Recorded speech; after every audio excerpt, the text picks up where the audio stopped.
Hello, sports fans. It's me, Sportsman Z, Bob Zolke, with another video for you. Today we are going to recap my Strat-O-Matic College Football season, which many of you are aware I am playing. And we have gone through 8 games now. So let's get on with the analysis and see where everybody is after 8 games in my Strat-O-Matic College Football season. Here is the North Division standings through 8 games. You can see Syracuse is on top there, 8-0. They have an impressive 329 points for and 182 points against. Army is right on our butts with the 7-1 record, 312 points scored, 154 points against. And then Boston College is 6-2, and Navy is 4-4, and their points against and points for start to become like human-like. And then you've got Bucknell, who incredibly is 0-8, but even more incredibly has only scored 82 points on the entire season. So they average just over 10 points per game. And they've allowed 404, which is way off the charts. So Bucknell really, even in this league of not any big titans, even Bucknell was overmatched, it looks like, seriously. In the South Division through 8 games, you got Arkansas State, East Carolina State, and Maryland all at 4-4. And again, the points for pretty human-like right there. Maryland, as a matter of fact, has the 4-4 record with 266 points for and 266 points against. And then you got Louisiana Tech at 2-6 and Charlotte at 1-7. But even as bad as Charlotte is at 1-7, they've at least scored over 100 points. They have 155 points for and 274 against, which is not good, but it's not 400 points like Bucknell. Bucknell is just really way, way, way off the charts. So here you got some Syracuse facts. The team is undefeated, 8-0. Allowed 30 or more points only twice, and that was to Army and Navy, ironically. Only 1 turnover on the year, and that was an interception. Forced 20 turnovers via interception and fumble combined. And their third down efficiency is 56%. Then you got Army, only 1 loss on the season, allowed 30 or more points just once, and that was to Syracuse. Rushed 425 times and have passed only 55, so that's a seriously unbalanced, but it's what you would expect from a military academy. And their third down efficiency is 60%.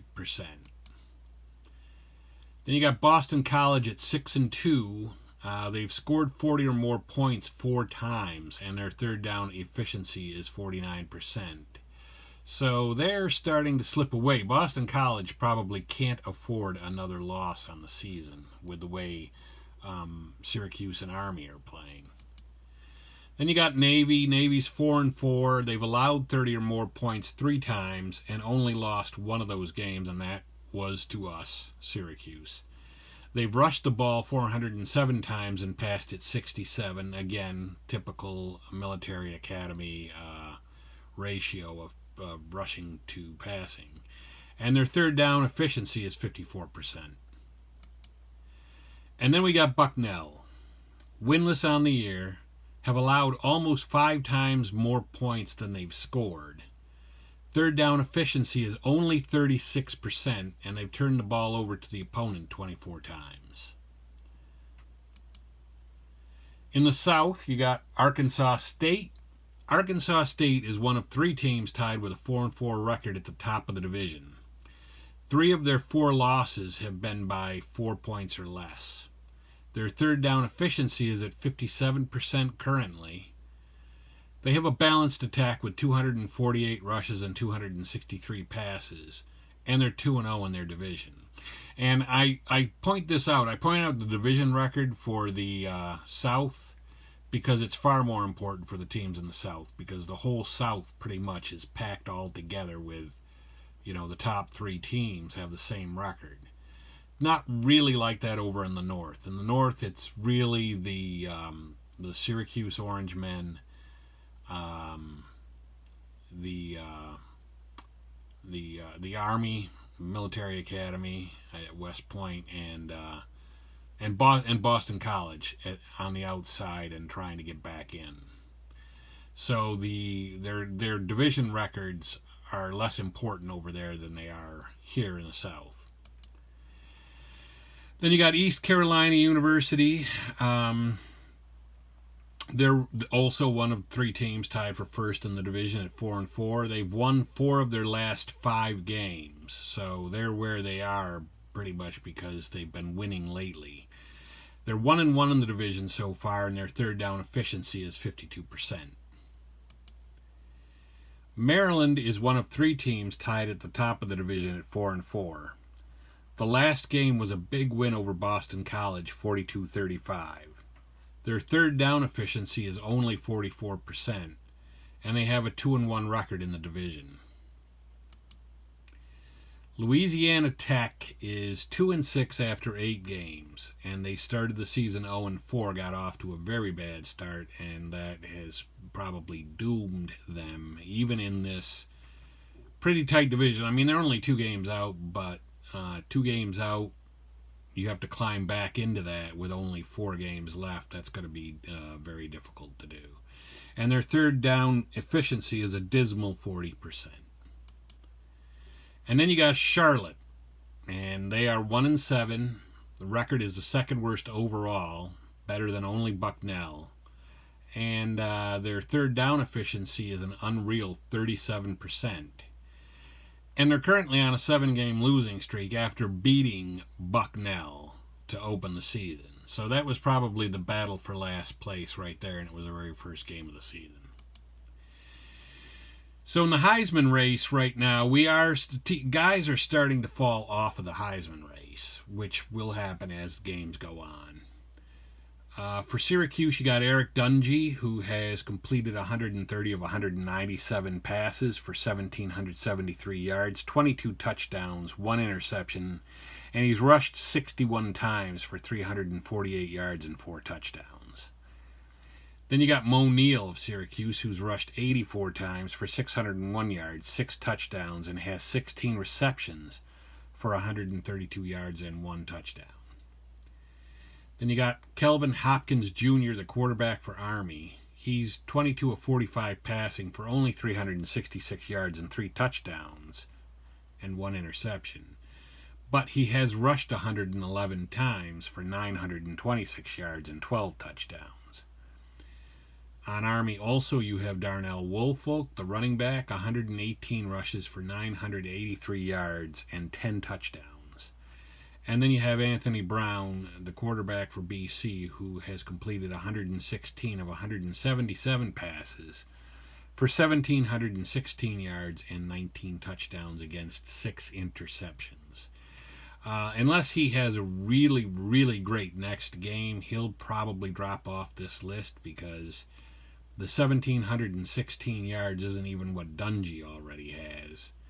And he also has 6 interceptions to go with his 19 touchdown passes. But for right now, he's barely hanging in there. The Heisman race in the South, you've got Justice Hansen, the quarterback for Arkansas, who's 172 of 263 passing for 2,250 yards, 16 touchdowns, 9 interceptions, and he's rushed 53 times for 45 yards and 3 touchdowns. Then you got Marcel Murray, the running back for Arkansas, 137 rushes for 898 yards, 9 touchdowns, 22 receptions for 249 yards, and no touchdowns. For ECU, you got Holton Ahlers, their quarterback. He's 165 for 264 passing for 1,880 yards, 15 touchdowns, and 7 interceptions. He's rushed 90 times for 536 yards and 5 touchdowns. Then you got Anthony McFarland for the University of Maryland, 119 rushes for 977 yards, 8 touchdowns, and 8 receptions for one touchdown. And then Benny LeMay, who is a running back for Charlotte, has 132 rushes for 782 yards and 7 touchdowns. I threw him in there, but basically, unless he really goes off in the next game or two, he's probably not going to be in the Heisman race very much longer. The 782 yards is pretty good for a running back in the league, though, and that got him on the list. So, that's my recap. Remember, like, share, and subscribe. There's my information, my Twitter, my Facebook, and my Instagram. And that concludes this presentation of the recap of the Strat-O-Matic College Football season through Game 8. And it's Sportsman Z, Bob Zolke, signing off.